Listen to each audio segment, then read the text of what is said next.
Okay, we're still doing this test practice. So I said we're going to put some new numbers in. So for the first one, Alice Blue, would be grid 12. For Burleywood, grid 7. These are all underscore. Prefix 1, suffix 1. Can you imagine what that's going to look like? We have a 12-column blue one. Then we have something that's 7 wide, but has a prefix, a space of 1 before, and a space of 1 after it. Right? And what's this? So there's going to be more room, right? Because that only comes out to 7, 8, 9. There's going to be room for a grid 3 beside it, which is what the coral will be, is grid 3. We don't want this spacer here anymore. We're not going to need it. We only will use it if we need it because of a clear situation. And then we're going to put a grid 8, the last one, deep pink, grid 8, prefix 2. Imagine what that would look like. 8 columns wide, 2 columns blank in front of it. So let's go ahead and run this. Good. Oh, by the way, I added some space here too.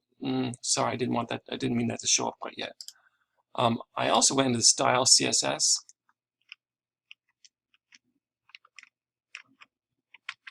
Oops, let's see. And put in a margin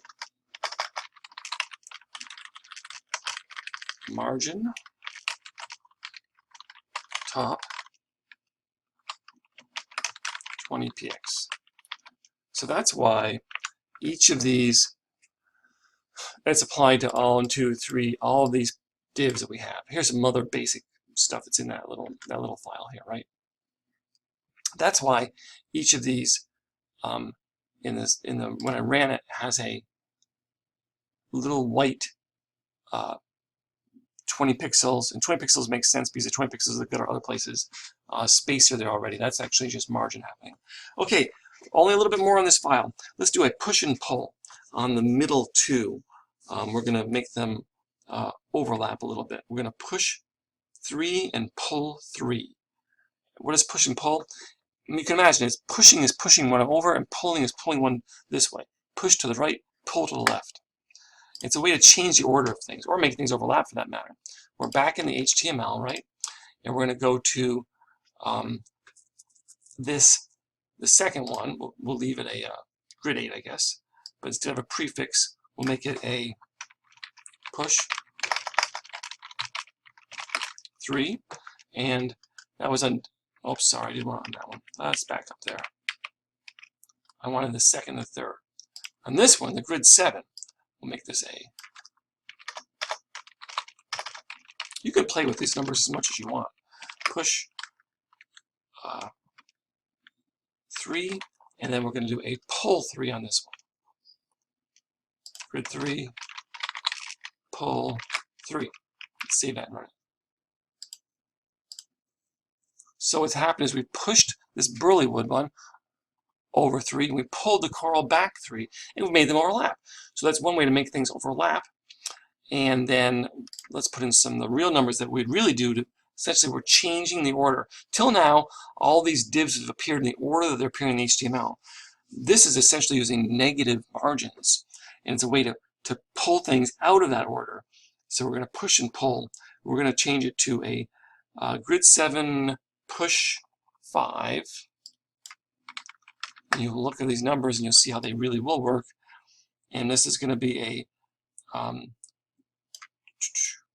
grid 3 pull 7.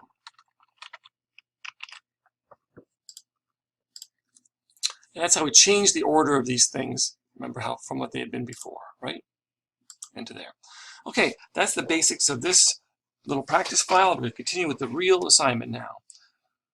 Okay, as your assignment suggested, I have now deleted out that test file and the test CSS file. They're gone. I'm going to open this one in Notepad++, and there it is. What does it look like? Well, we've got links again to CSS files. And we've got a header, a bunch of divs, some text and images you can see in here. This is what you're supplied with to begin with, and it looks like this. It's kind of a header area, a big photo, some smaller photos, some kind of footer area, but it's all a jumble because no grids have been applied yet. In this case, you're going to have to do some of the div typing. I guess you can do it along with me.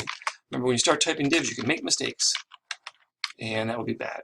So we're going to put a div around the whole thing. open the div. I'm going to close the div down here. Well, when I say whole thing, it's within the body still. Right? And that I can see it lights up and it shows me I'm connected to this one. And this is going to be our whole entire container. Class equals container 12. I would run these regularly as we go. Make sure you've typed things properly. And this is what it should look like. We put everything on that 12 column grid. That's great, but let's continue. Okay, we take that header area, right, and it already has a div created for it, div with an ID of header. We might as well make a class. And this is going to be a grid 12. Let's set this to 12.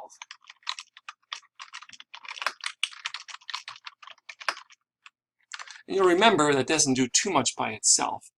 Okay, we're going to add another div inside here. Now we have this thing, this little H1 and paragraph, and then we have what's essentially a little like navigation here, right?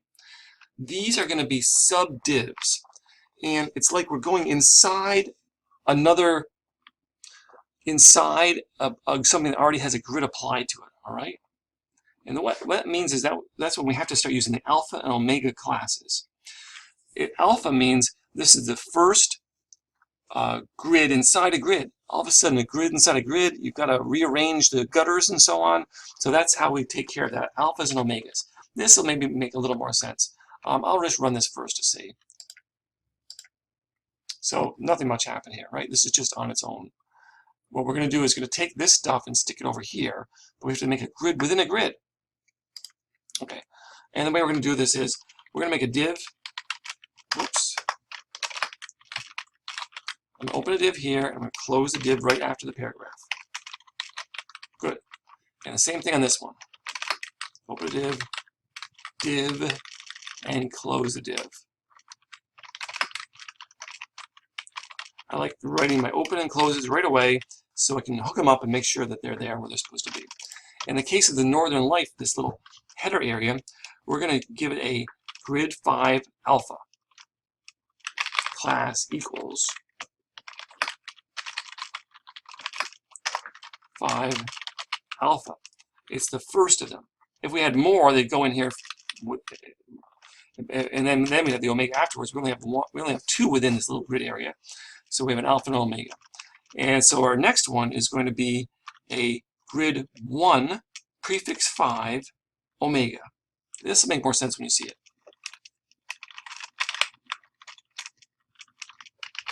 All within the same quotation marks, remember? Grid 1 prefix 5 omega. Let's run this. So what's going on here? This big div with the color is a grid 12. Within it, we have a div which is only covers this much space, right? We gave it a grid 5, so 5, whatever to there or something, right? Then we did put this little stuff in its own div, and we gave it a prefix, so some space there to push it away further, right? And because these are a grid within a grid, an alpha and omega, they already have spacing applied to them as if they had their own gutters on the side and gutters in between and so on. So that all works out. Okay, let's keep on going. Now we're going to make a div class grid 6 prefix 2 for the big image. And here's our big image here, right? It's already been sized. By the way, the sizes of these images all have to match whatever size they're supposed to be running on the grid.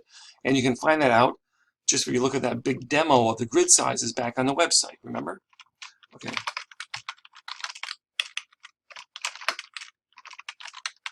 And what did I say this was supposed to be, this big image? Class equals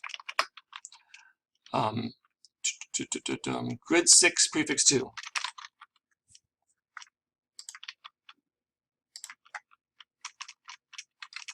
Whoops.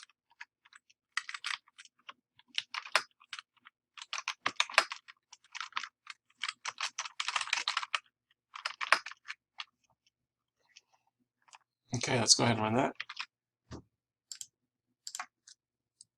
So it's pushed my photo, it's put it on a grid at a certain size, but put the space before it, that's a prefix. By the way, as this page is starting to take shape, and as I see, I won't have time in this little video segment to finish it, let me show you something. Back in the assignment, do you remember the assignment? And you should probably print that if you want and be following along with it. There is, oops, here, back up. This grid sheet. This grid sheet corresponds to the grids we have. What have I done here? I have outlined in colors what we're going to be doing as far as divs. I sketched the page out. I would have done this, maybe done lots of sketches, lots of practice sketches, long before I actually went and did the page. And then if I sketch on a grid paper like this, I can match that up to this grid system I'm doing in HTML. And, and then I put the Northern Lights thing, and I put a little navigation there. I put the big image. I can count the number of grids I want to make it. And by the way, over here, I can list the grids in order. The divs actually in order. First div, second div, third div, fourth div, so on. And I can make them match up to what I want. If you continue on with the further extra credit, you're going to be using your own sheet. I gave you a blank one here, or one to download, and also in the folder on Moodle. It's a PDF file. And what I would want you to do is sketch out the site you're going to make, all right, based on what we've done already, and the new images and the further extra credit part 2. Scan it or photograph it and send it to me as part of the assignment. I actually put it on the Moodle page, Moodle upload, and then also make an entire page with the new images, a reworked page, different than when we're doing in this first part of the extra credit, if you choose to go on. Okay, I'm going to stop there and continue along with the extra credit in just a minute.